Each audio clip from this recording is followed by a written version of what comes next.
Welcome to the noon session of the Science in the City. In this session, we will be talking about cultural brands and the technology. We'll be at the interface of technology and cultural brands. And it's only appropriate to have a conversation like that at HLF, where almost everybody around is adorning a beautiful Pochampalli or a Kalamkari or whatnot. And we often think of these things as art. And today, technology is enabling them to become much more, reach more people, and become more accessible. And that's what our conversation is largely going to be for the next 1 hour. And leading this conversation will be Kanchana K. Kanchana is the CEO of the network of cultural enterprises. She works to create an ecosystem that develops businesses based on culture, be it food, decor, wellness, or heritage.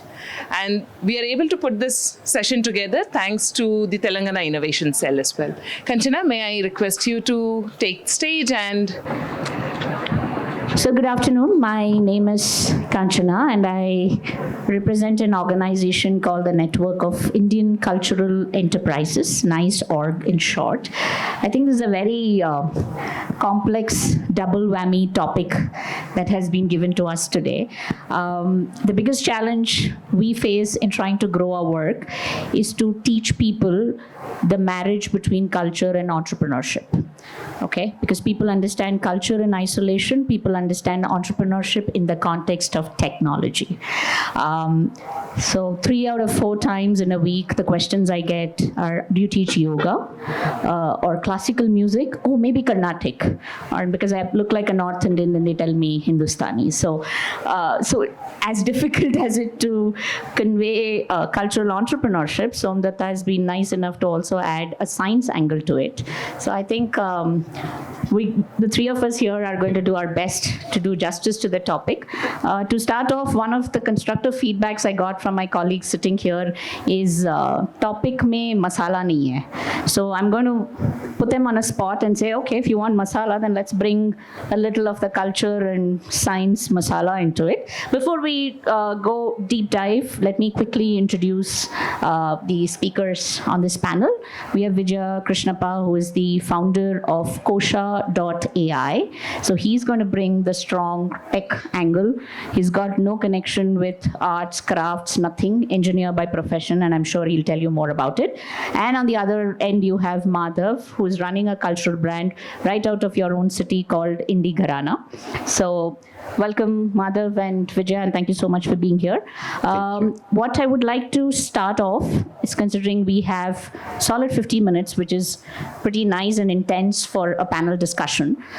If you all could actually, in a layman's language, without using too much of jargons, let people know what you're trying to do in this sector, Vijaya, using technology. So your brand, why you set out to do what it is, and how is that connected to cultural brands? Thank you, Kanchana, and good morning to everyone. Good afternoon, sorry. So I would like to start with the problem that we are trying to solve. See, one is that especially when I got exposed to crafts, I found that there's something wrong here. And in a literary sense, I could connect with the story I used to read for my daughter. It's called Ugly Duckling. I'm sure many of you heard about Ugly Duckling. If somebody doesn't know, it's basically there are some few eggs are hatched, out of which everything else is yellow and nice, cute ducklings, but one is grayish and it doesn't look all that nice. And everyone else refers to this as Ugly Duckling. Right? And at some point of time when it grows up, it realizes I don't belong here, but I belong somewhere else in the clan of swans, right? So you have to realize that.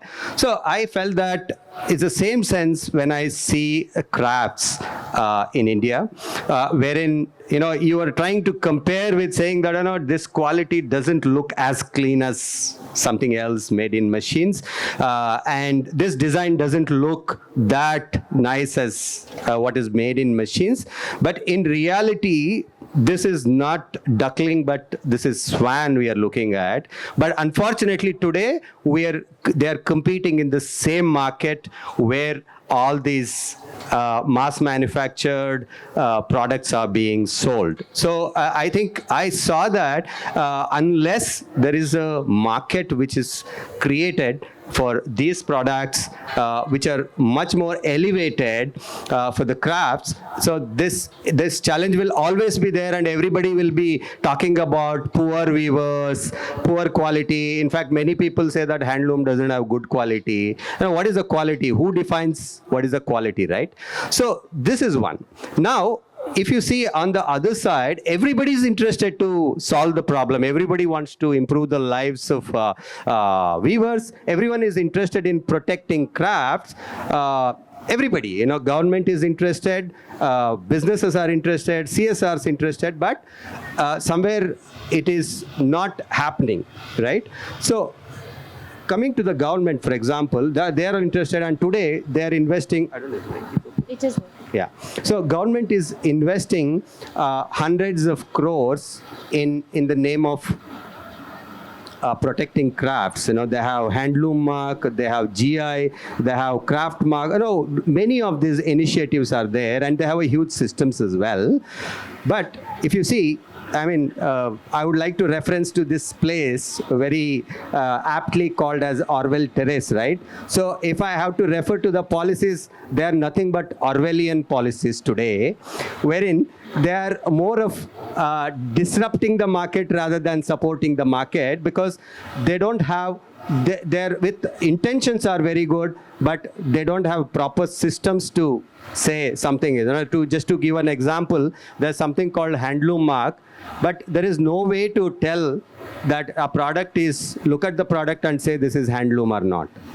There is something called silk mark, but all that they do is they'll come once in a while and see your 4 sarees and say that, okay, this is silk, and now I'm giving 100 labels, you put it on anything and sell it, right? So this is nothing but, Orwellian policies, I would say.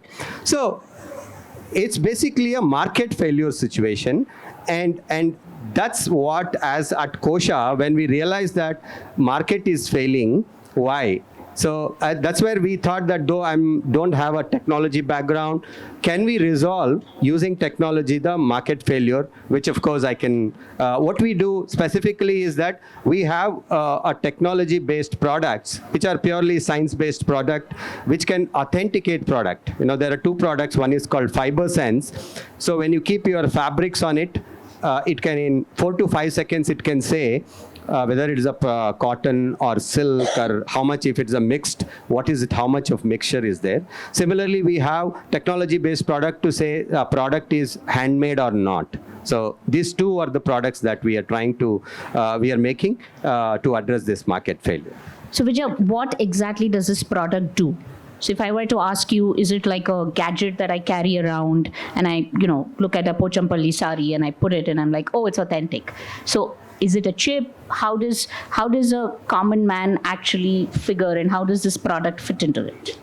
Okay, so the first handmade is a unique label. It's a very simple technique wherein the label is inserted on the handloom itself onto the fabric, which is a simple QR code or a NFC based chip, wherein they can use any of the common mobile, take your Google Lens and scan the QR code. You will be able to know who has made it, where it was made, what is so unique about this product, the entire product story and authenticity, saying that this product is made at a specific place by a specific person, and whether it's a handmade or not, all of this. So this comes from the source itself, and the authenticity is automatically found out by using a small IoT device which sits on a handloom. And this IoT device, what it does is, it measures the movement of the loom, and that signature is converted into authenticity and proof of work. And this is carried through the product wherever it goes. It goes tomorrow. Today, problem is that you go to an exhibition and you say that, what is this product? Everyone claims this is pure khadi, pure handloom, all of that. But in reality, is it really there is no way to know.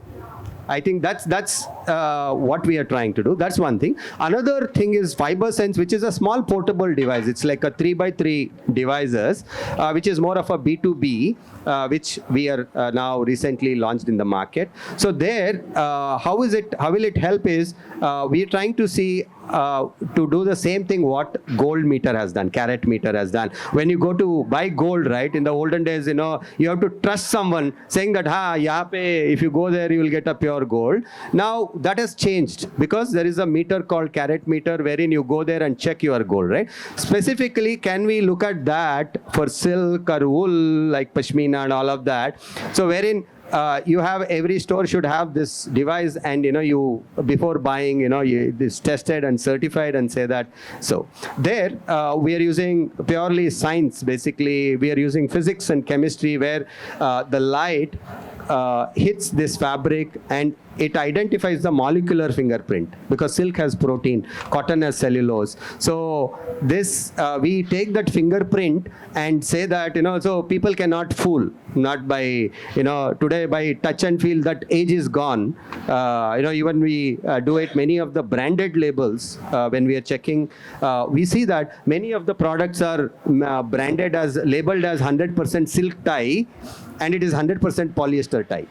So it's very common. Even under brands, renowned brands also, it says 100% cotton, but we have checked it, it is cotton polyester. So it's real. I mean, it's quite, you wouldn't be, what you call, even at a reputed, trusted places, you buy a woolen shawl, don't be surprised. It will feel like wool.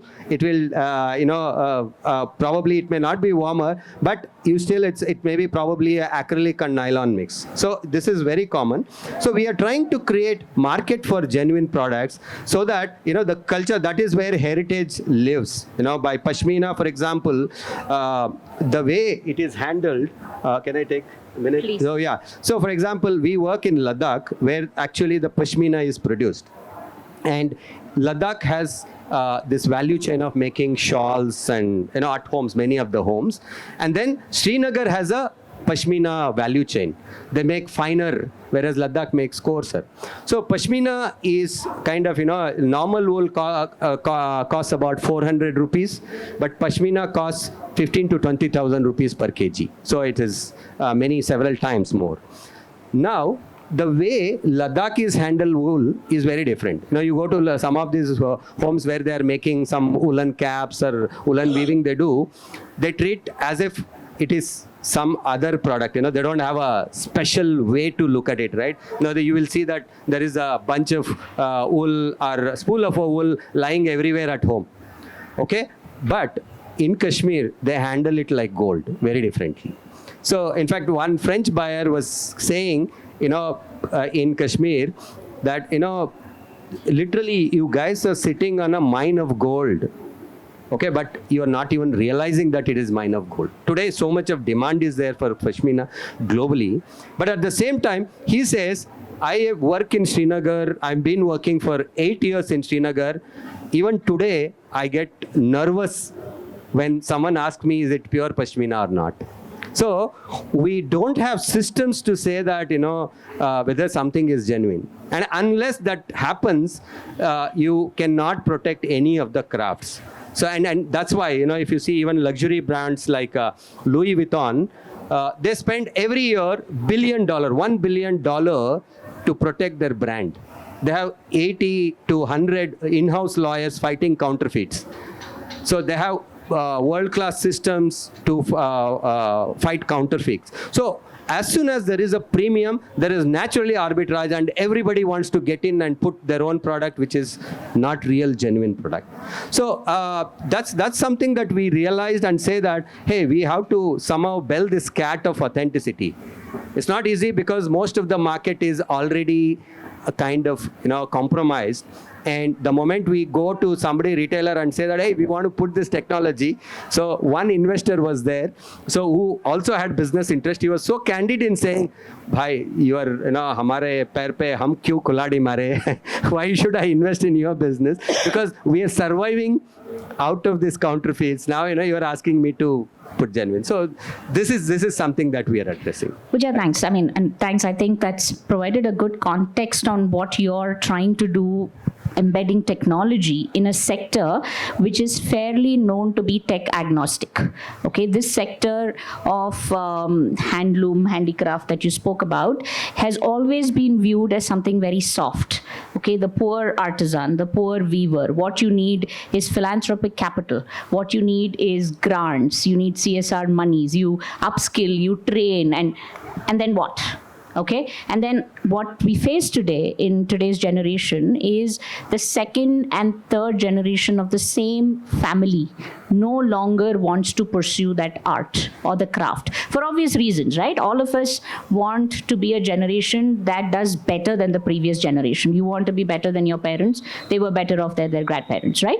So if that kind of socio-economic benefit does not percolate, it's not only it is going to question the whole survival of some of these very Indic arts and crafts that our country has, and that one that we ought to be proud about. A lot of young adults sitting here, and that is the whole attempt of trying to revive this by removing the soft power narrative, by saying this should be viewed as a very lucrative career option as well. We're also living at times where entrepreneurship is no longer looked down upon. If I look at my journey 20 years ago, entrepreneurship was considered by people who probably didn't find a job.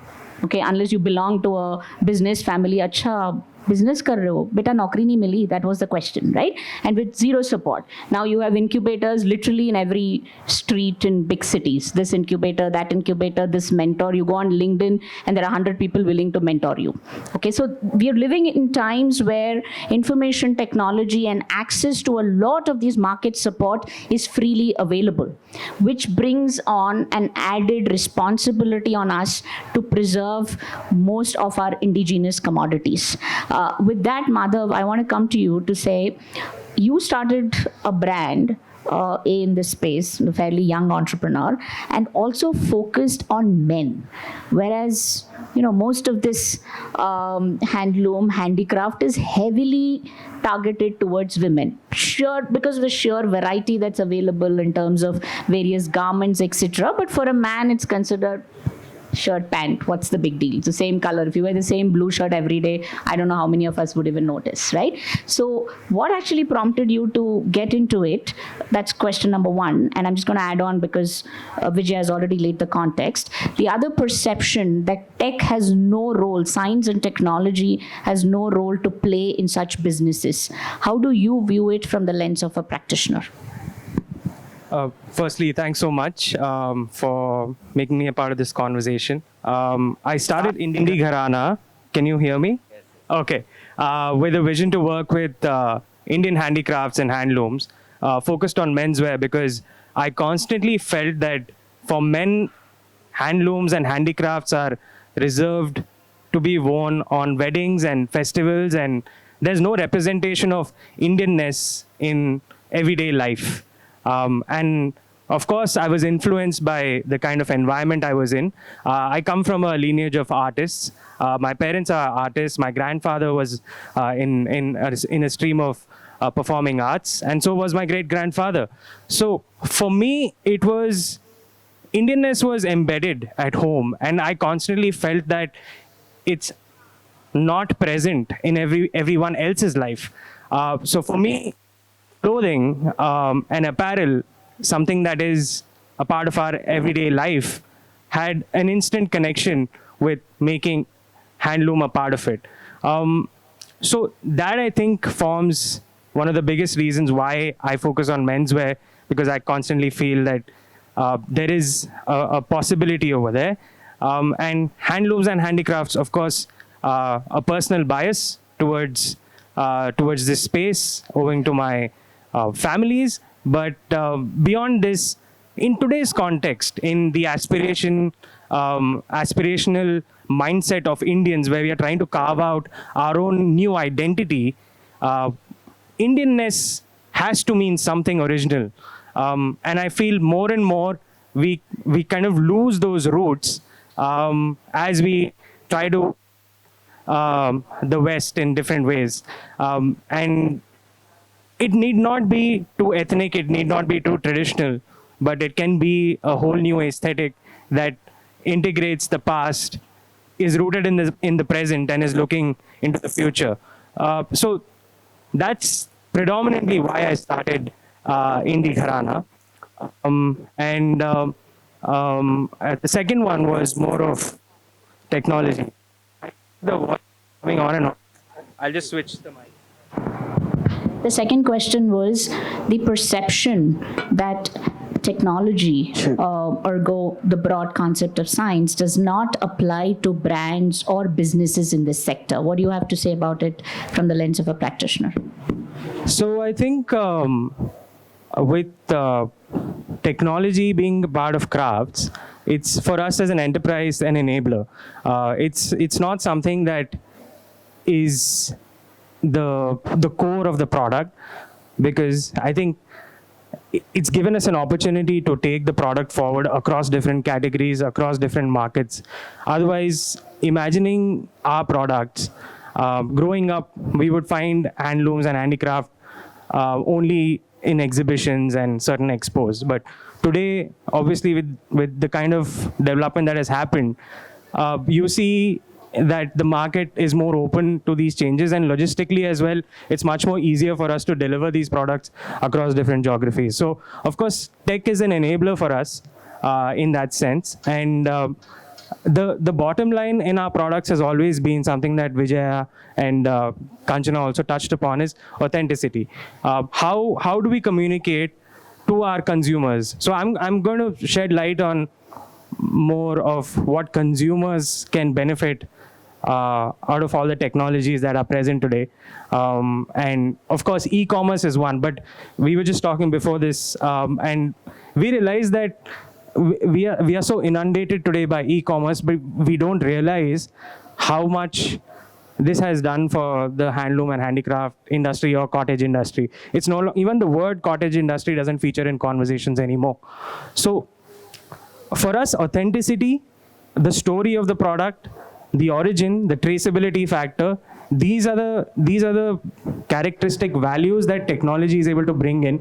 We haven't worked with Kosha yet, but I think digital storytelling and the impact of the product, where it comes from, who makes it, as much as possible is of course being tried to communicate it, being trying to convey to the consumers eventually. So there I think tech plays a big role. On the production side of things, we are still a new brand. So moving forward, I think all integrated app where we are where all the clusters we are working with, they are featured on the app, and they get incentivized based on the kind of output that they give on a week-to-week, month-to-month basis, is something that we would definitely look at. So tech integration is more on the back end of things, not too much on the front end, but e-commerce is where all the tech is sort of coming together as much as possible. Thanks. I think one of the important points that you made about digital storytelling. If I just look at storytelling, that's one of the most powerful tools that you will find in this sector. If it's any other tech product, there isn't a real story that is used to sell the product, whether it's a SaaS product or, everybody knows. You just say these are the features and you take this basic subscription, advanced subscription, yada, yada. But in this sector of cultural brands, what really sells is a storytelling, okay? Why am I paying 500 rupees for a digital printed t-shirt that's available on Amazon versus $5,000 that I'm going to pay for a very authentic, like Vijaya mentioned, a true handloom product? Unless as a consumer I'm aware of the story, my decision point is always the price.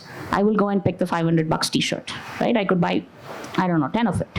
But on that note, Vijay, if I come to you, and because you're actually working purely on the tech and science part of it, which also means that you are constantly under pressure to innovate and come up with newer offerings for the sector.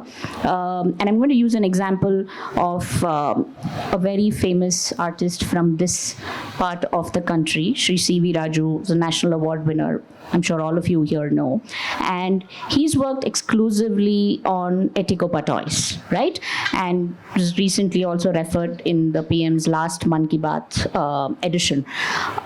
What he, besides the Eticopa toys, what really brings to the fore when you listen to him is the science of the natural dye, okay? And this is not just based on the colors. It's also based on the utensils and the various kinds of how you create the dye. That's important. Now, in creating the tech products that you are bringing as an offering to the sector, how important are those inputs for you? And is there like a seamless information channel that happens? If not, what would that wish list be for you?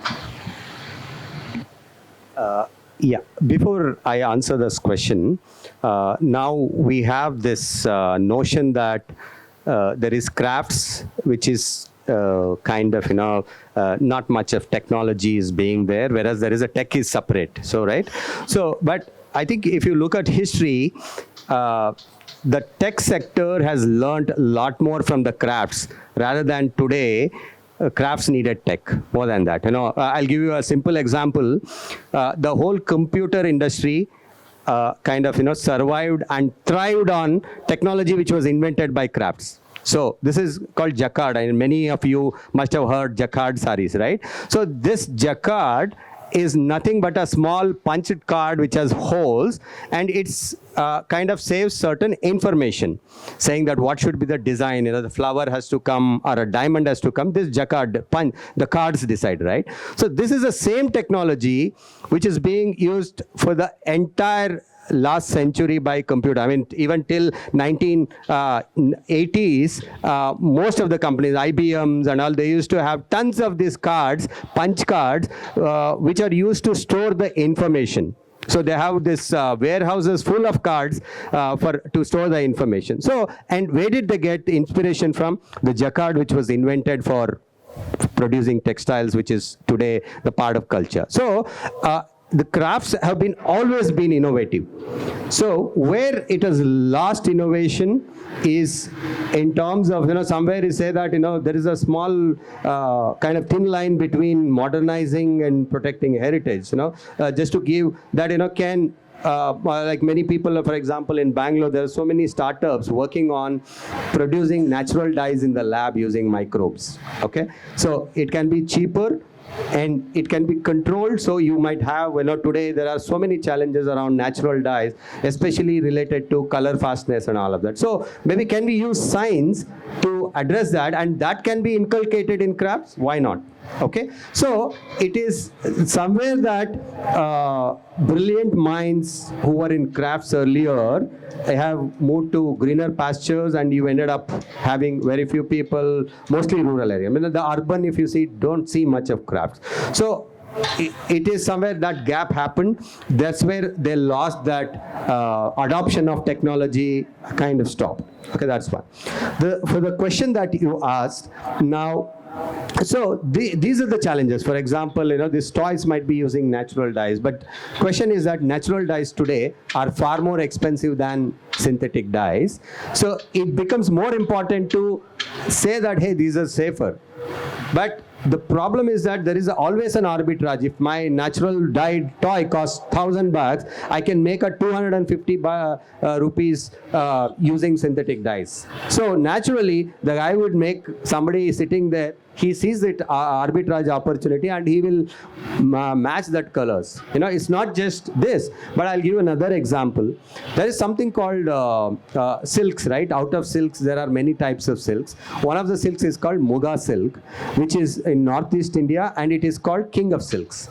Okay, the normal silk costs 6,000 rupees per kg, but Muga silk will cost like 30,000 rupees per kg, and it is increasing every year.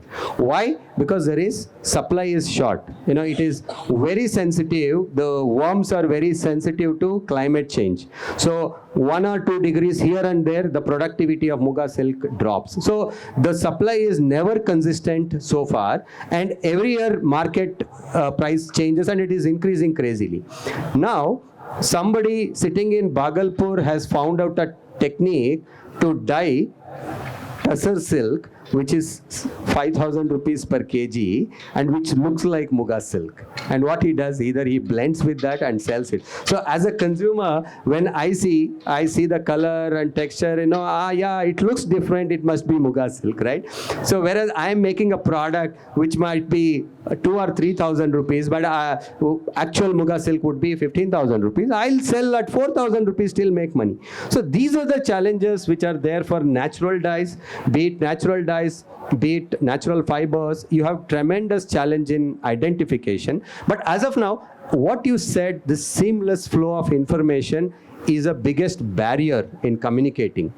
And this was not so few years back, because most of the economy used to be local. Your neighbor every village used to have a weaver next door. You exactly know that what is happening, right? The moment local to local production, it was absolutely no issue. But the moment local went global, you have these challenges. And it's not just for us, it's across the globe. Today, champagne as a brand has to be protected. Parmesan cheese as a brand has to be protected. Colombian coffee as a brand has to be protected. Everybody's struggling, because today I sell you coffee and say that this is Colombian coffee. Do you think you will ever be able to contest me saying that this is not Colombian coffee? It's impossible, right? For even coffee connoisseur, it becomes a challenge many of the times. So I think globally is challenge, and people are like Colombian coffee, the way they have built the brand is amazing. It's just, coffee kind of grown in Colombia, which is Arabica.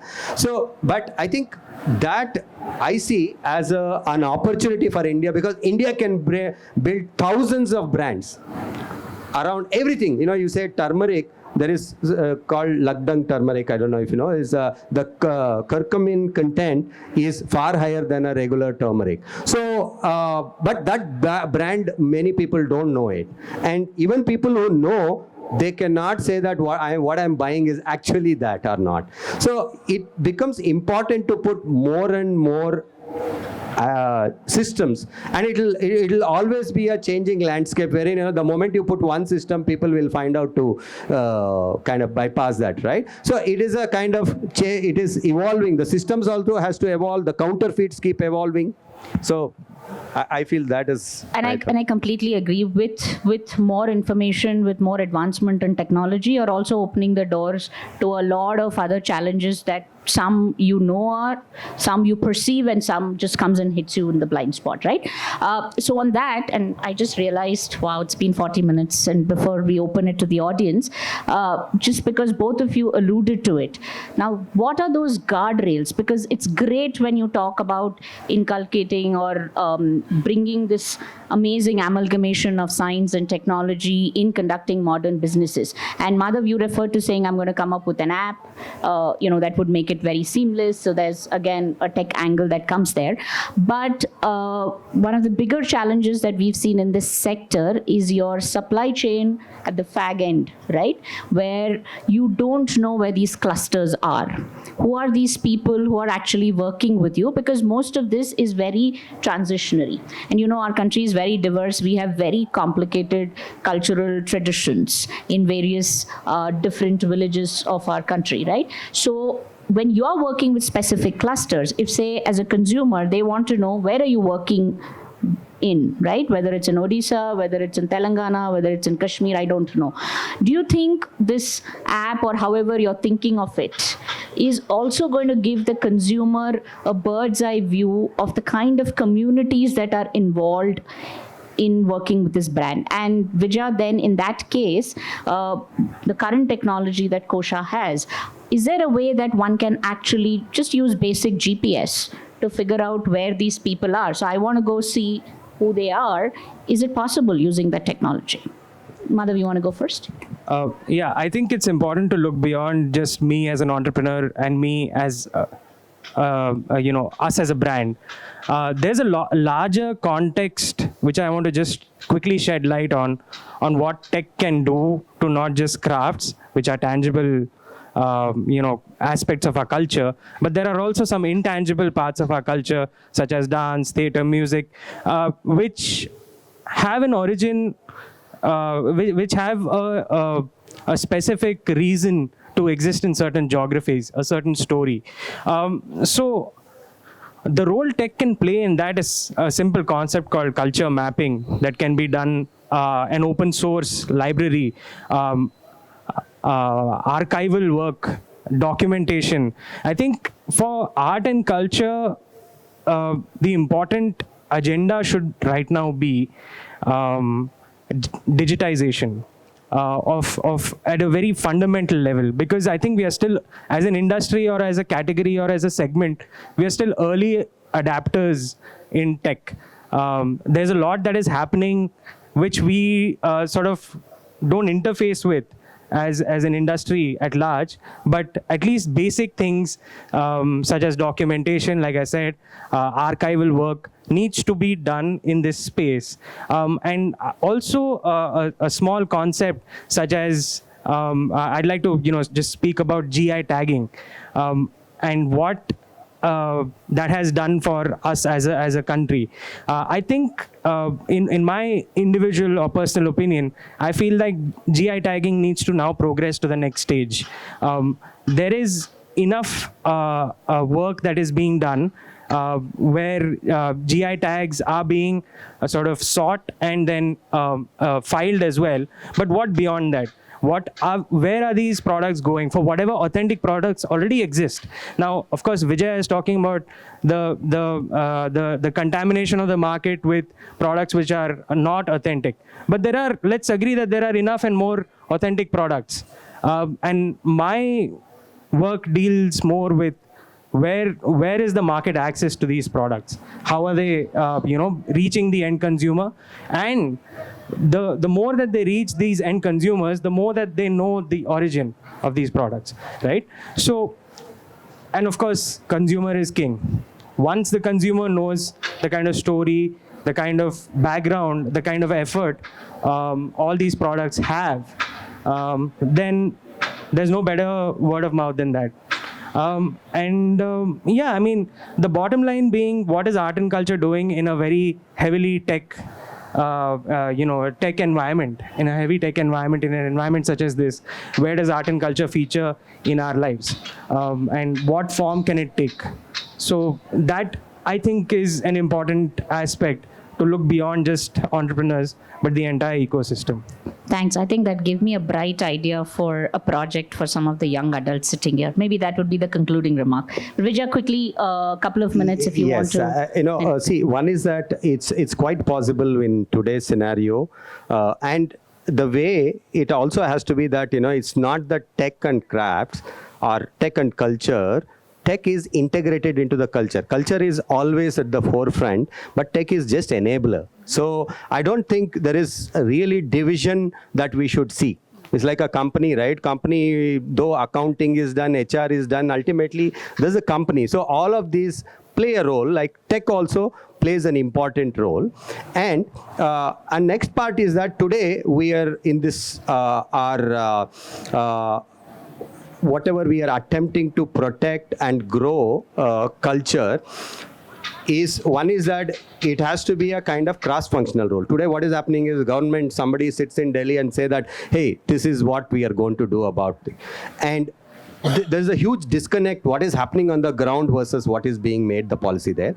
So I see that it has to be, anything you do, it has to be with the industry. You say that, today handloom mark is there. I know how many artisans are part of that whole process, right? So I think it has to be a collaborative efforts between industry and government, and even, for example, your interested parties are there, be it CSRs and NGOs. So all of that has to be together and have a prompt attempt in addressing this issue, rather than leaving it to one bureaucrat or one scientist or one company to address this. Thanks. He kind of summed up my job. Thanks, Vijaya. With that, I think we have about 5 minutes if there are any questions.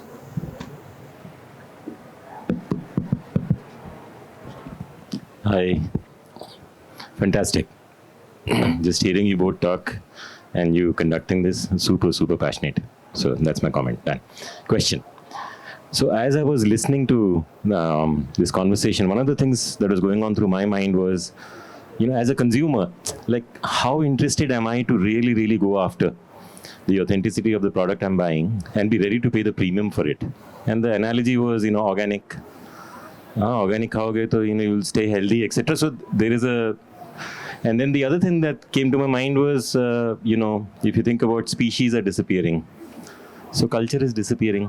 Correct. If somebody is not making pochampoli anymore because somebody in some other place managed to do a cheaper version, that's a loss of heritage, right? So I think the question I have is, and this goes to what you were also saying, Madhav, it's like there's a broader context around just overall legacy, and maybe that's the root of the motivation for these products, so that you're ready to pay the premium and you're ready to be extra inquisitive about the origin story of the product you're buying. So I think you get the question.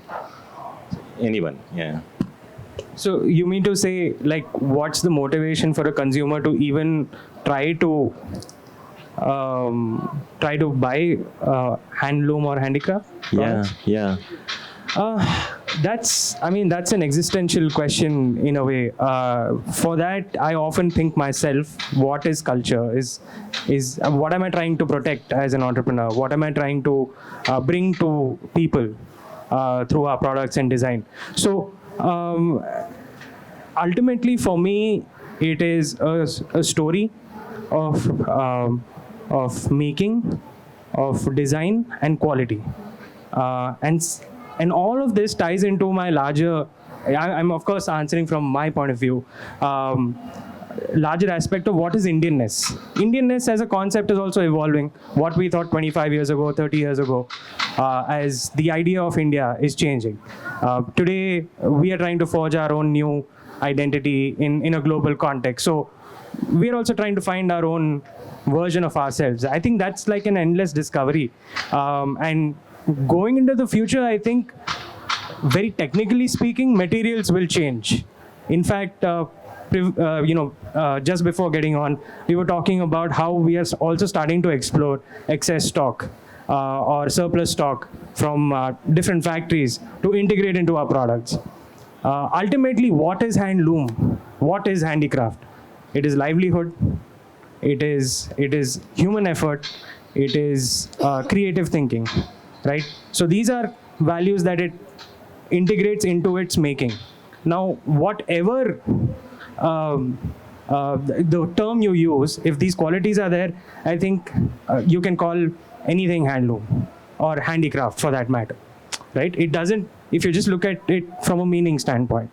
And of course, that with that evolving over a period of time, the definition of handicraft and handloom can also change. So ultimately, for us as a brand, what is Indianness? It comes to the set of values that we want to promote in our products, and whether it is something from the museum or something from the past, that only time can tell in terms of the whole economics of it.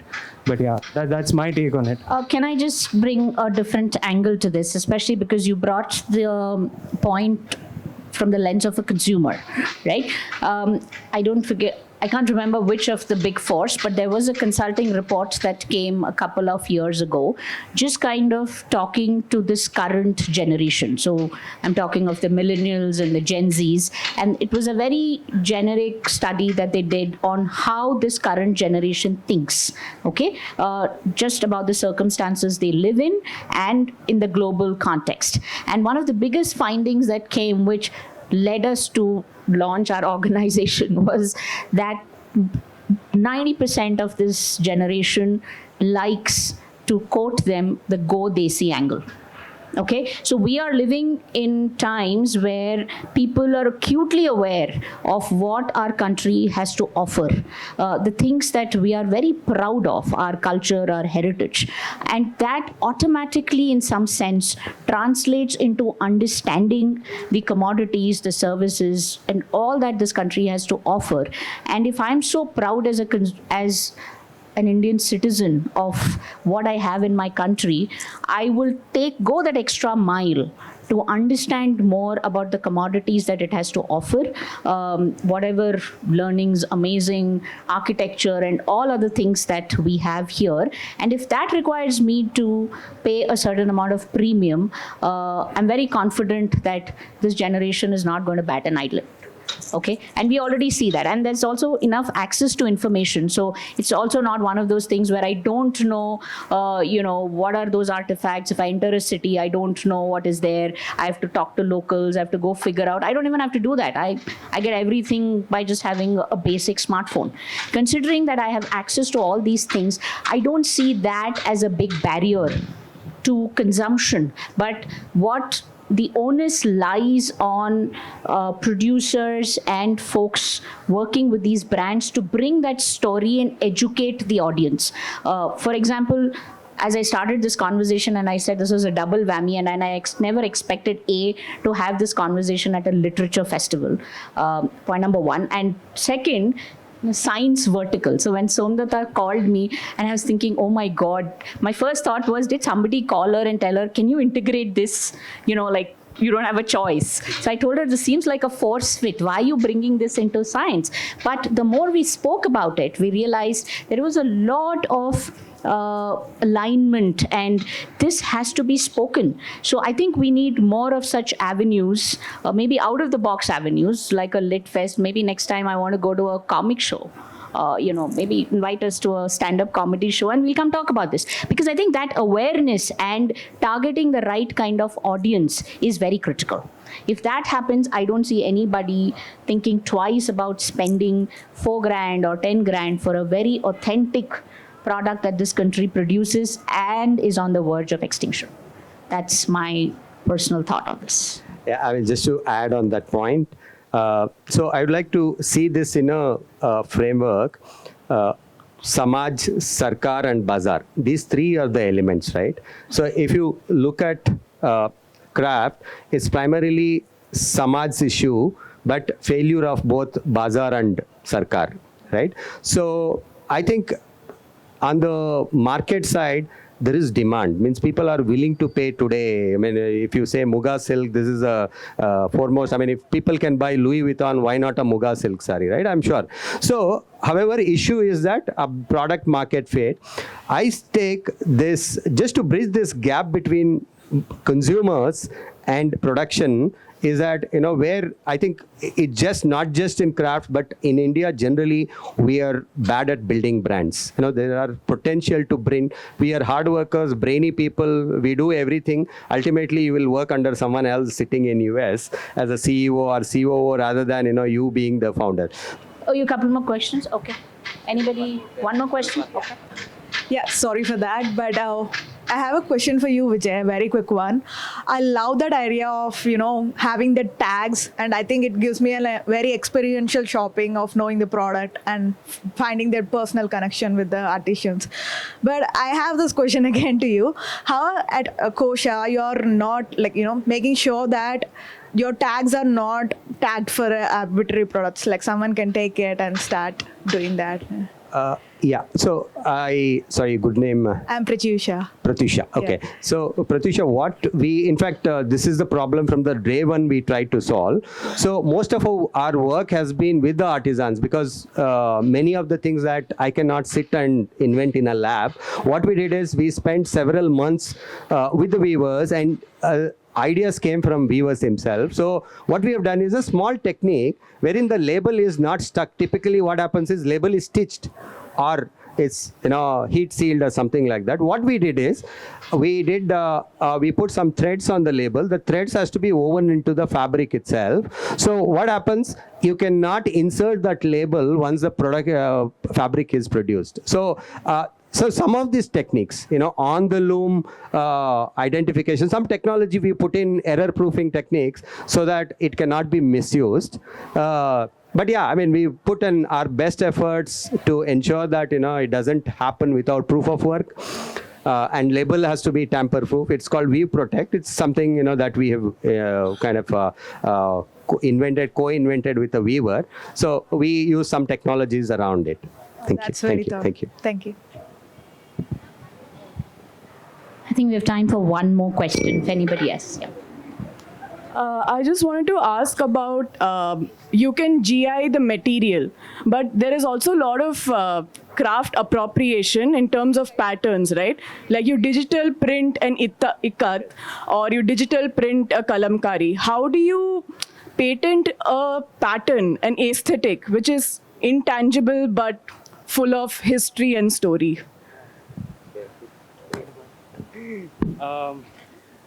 So if you look at where certain crafts in certain regions originate, or their, where they come from, historically that's happened.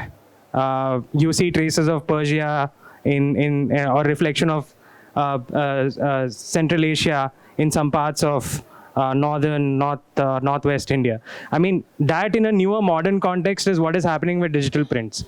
I don't think aesthetically you can patent it because too much of it is happening in any way. Like even someone who is a qualified painter can today put out something on say Photoshop, which is ikat inspired, or which is, let's say, Cherial painting, or let's say a borrowed aesthetic. I don't think that aesthetic per se can be patented, but we can all be under the guise of inspiration. So that part is very tough to crack, honestly, because even I feel it. I look at some websites and I say, how can you say ikat inspired digital prints? But I think there at least someone is doing their job saying ikat inspired digital prints. That itself, it communicates honesty. And I think eventually that's what consumers are looking for. As long as it is not what it is rather than what it is not. That part is taken care of from a consumer standpoint. And as far as crafts travel, there are different ways in which crafts from different regions find newer forms.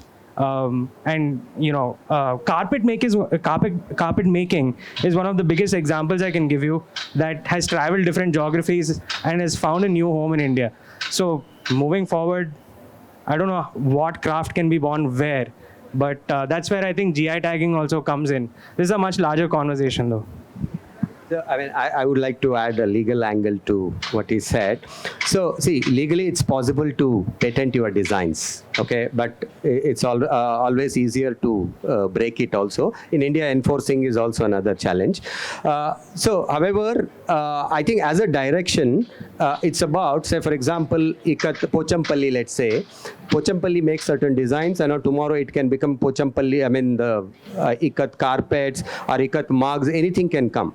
So one is about innovation. It's good to have designs spreading across, but at the same time, where is the value going to, right? Somebody copies, about, I think a few years back, one of the large brand copied Bengali designs, and there was a legal case. Yeah, Sabyasachi's, right? So, but Sabyasachi could fight, or they can fight. But the thing is that what about somebody copies the ikat, and which is happening blatantly, and there is no value flowing back to the cluster. Okay, I think as a cultural intellectual property, it's not owned by one person, right? So Sabyasachi owns his designs. But what about somebody who's making Kanchipuram or say, for example, ikat or many of these Jaipur block prints? So I feel that also is another area wherein who is that community who are part of this, and anybody outside this community uses any of this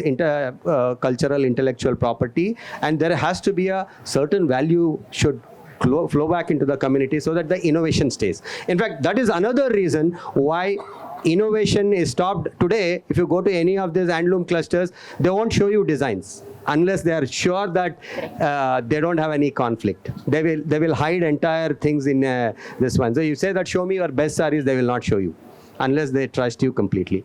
I think that if you address this issue, even that is the whole idea of growing that craft will also happen. Thank you. Thanks. And I think, they're available. You can shoot some more questions offline. But thank you so much. Thank you, Somdita, Teja, for this amazing opportunity and having us here at the Hyderabad Lit Fest. And thank you for a very engaging audience. I normally like a call to action for anything that I'm engaged in. So I see a lot of young adults here. So if you all have any thoughts on how in this sector you could bring, or some of the challenges you see, or as a consumer, you think a tech product or a service can play a role, we would greatly appreciate some of those ideas and suggestions. We're here for the next couple of hours, so would be happy to chat with you. Thank you. Thanks once again.